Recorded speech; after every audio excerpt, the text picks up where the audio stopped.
I just wanted to say, first of all, thanks for making the time for me to get some questions to get to know you a little bit better here. So really appreciate that. Yeah, my pleasure. Okay, so I mean, I know you're a pretty accomplished mortgage broker. You've been around for a while. You're independent, which I love. But tell me a little bit about yourself before you got into your career. Well, I originally came from Saskatchewan, so I moved to Calgary when I was in my mid-20s, give or take, and then I've been in Calgary ever since. So I've been in Calgary for more than half my life, um, and currently, up to date right now, I'm married. We've actually had our 10-year anniversary with my wife Susan, and I Okay. have 3 daughters. So I've got all girls, various ages from 22 to 11 to 7. So got a nice range of girls that one's grown up and 2 I'm still working on. So having fun with that. I'm a little behind you at 6 and 4, but whew, it's interesting. Okay, that's Nice. great. You got a family. Congratulations on your 10-year anniversary. Awesome. Yeah, thank Really you. excellent. So, how did you get into being a mortgage broker? Oh, that's an interesting question. I get asked that every once in a while, and I look back in the early 2000s when I was in Calgary already, and I was starting to get investing. I started investing in real estate myself.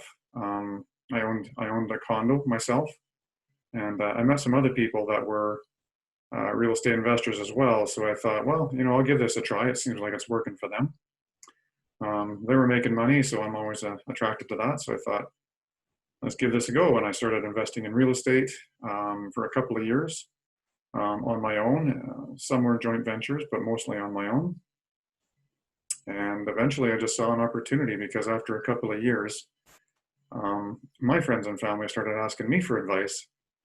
And I'm like, okay, you guys want me to help you get your property rented, and you're asking about getting mortgages and all the questions that come with real estate investing. They started asking me because I was the one that was in it and actually doing it.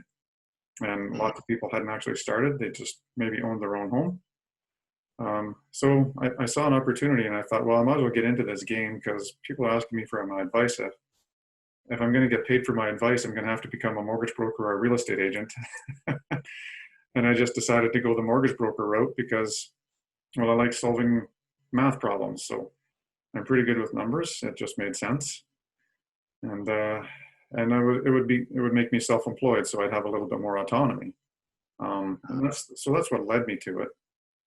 So in the first few years, I did a lot of mortgages for people who were investing in real estate, and I just became their advisor because I was the one that was doing it the longest and the most, and that's my circle of influence was other successful real estate investors. mhm. So people always came to me for advice, and then I just get the mortgage anyways. So Okay. yeah, I guess that's how that happened. So you were in that world before you decided to get into being the mortgage broker. So you had some familiarity on how things work. One thing led to another. There we go. There we go. A lot of good things go that way. Yeah. So how does the process work for someone who wants to get a mortgage through you? Oh, so it's usually first of all, someone's usually referred to me from a referral source or from past clients. So I'll either get a call or an email from somebody, and then they'll get to know me a little bit, and I'll get to know them a little bit before we actually start the application process, just to make sure we're a good fit. Um, and I understand what they're looking for and where they're coming from. Once I get to understand them a little bit, the next step is just to take the mortgage application, usually over the phone these days because it's a warm referral source. People are fairly trustworthy, and sometimes I'll actually take the mortgage application over Zoom and just show them their own mortgage application and how that goes, just to educate them along the way, especially if they're a first-time home buyer. And once I get the mortgage application filled out, I know more than enough about them just to send them a checklist of documents that I need to support the application. So if they say they work at XYZ company, they've been there for so many years, I'm going to ask them for letters of employment and pay stubs to support that application. And then once I have those income documents and down payment documents, I can do the pre-qualification, which is basically step number 2, and just run the numbers to see how much they can qualify for.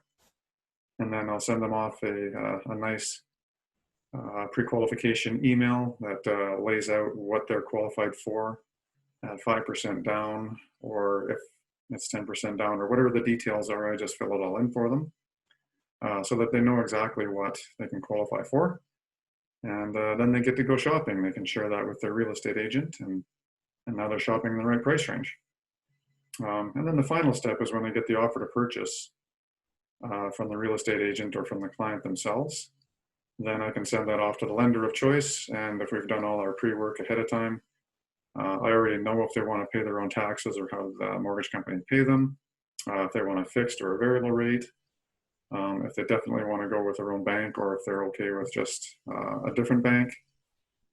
So yeah, there's a lot of pre-work that's done in that process along the way, because I'm always asking questions when I gather documents and have them fill out the application.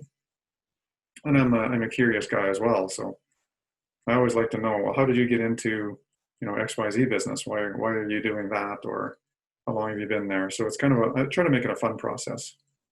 Yeah, good. At the end of the day, hopefully we get to stamp them approved and off we go. Good.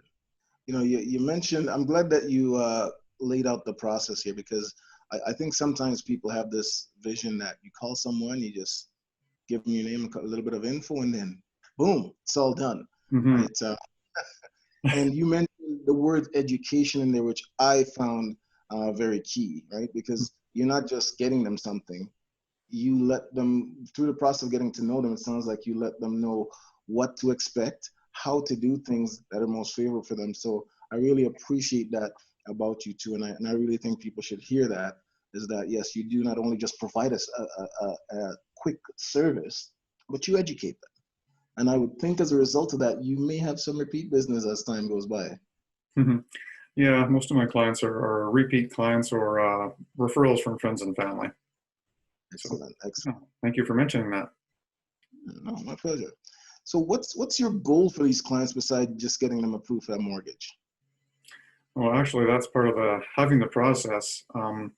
My goal is not just to get them the mortgage, because that's, that could be hard or easy either way. But I want it to be easy for them, and I want it to be an enjoyable process without surprises. So if I say that they can get a $400,000 mortgage, I don't want to, burst that balloon, so to speak, and be the bearer of bad news and say, well, you can really only get 375.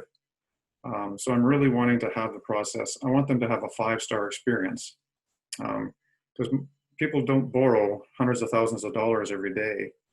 It's not a normal thing to do for people on a daily basis. So, you're doing this once every 5 years, maybe once every 10 years. So I want this to be an enjoyable experience, not something that's stressful.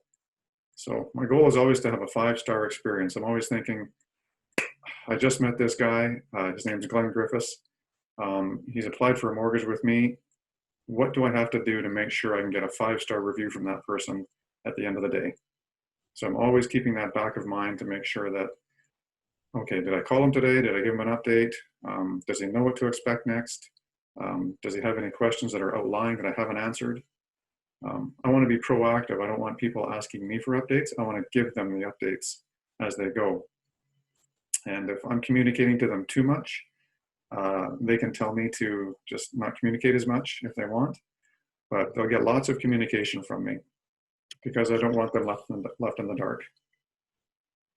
That's excellent. So that sounds like, that's another key point with the communication. Know sometimes if it's too little, too much, but for lack of a better word, communication of going back and forth with them, they can let you know what is what, and you sound like you're pretty proactive in following up with them. So that's awesome, because it's a stressful process if you're waiting to hear if you're approved, right? So you want to know, am I close? What do I have left to do? Is it happening? So I'm glad you make that part of it easier for them, right? And that kind of leads into my next question, actually. What's your favorite part about being a mortgage broker? Well, that's funny. The favorite part is actually reading what people want to write about me after they write the review. Okay. But that is one of the favorite parts, because I'm always curious what they're going to say. But you know what? Solving a problem that people don't think is solvable, that's actually always a big victory for me. Someone comes along and says, well, I'm self-employed, my credit isn't great.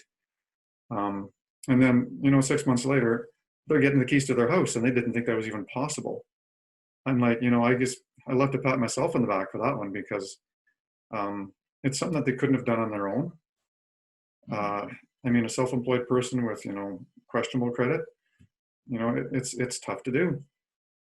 So getting them to do what needs to be done and coaching them along the way, that's not something that, you walk into your own bank, that's not something they do. It's not a service they offer. It's just something unique that can be offered through someone like myself. So yeah, it's a victory when they get the keys and they thought they were never going to be a homeowner like that. That's fabulous. That's a fabulous feeling to me. And they're always so grateful. I can imagine. And that for me is also heartening to hear, because you didn't just say, you know what, sorry, you don't qualify, call me back when you do. You said 6 months later, right? Which, even though you didn't say it, that's telling me that you have a process to help them to get in a better position to getting what they want. And you're putting in the time, even though it's not benefiting you at this time, right? And then the reward of knowing that you help them go through a complicated thing and qualify, I identify with that. So kudos to you for that. Yeah, it's rewarding at the end of the day. Mm-hmm. Excellent. Hmm. Well, Curtis, I really appreciate your making some time for me. Is there anything else that I haven't asked about that you might want to throw in at this time, just to let folks know about? I don't know if I'd have anything to add or not. I think I just get a lot of joy out of this industry. The brokerage I'm with is really like family to me, and all my clients are like family to me too. My ideal client is just someone like me, someone with kids who just wants to buy a house or maybe get a second home so that they can have a place to go with the family, or maybe they do want to invest in real estate and just diversify a little bit. So Okay. just like helping people. Excellent. So, folks, if you're thinking about real estate and getting into real estate, whether that's personally or to have some additional properties, you're needing to find out how much you can qualify for it. This is the guy to contact, Curtis Arnold. Thank you so much for your time, Curtis. Really appreciate it. Have yourself a wonderful rest of the day, and we will talk to you soon. Thank you, Glenn. We appreciate your time as well.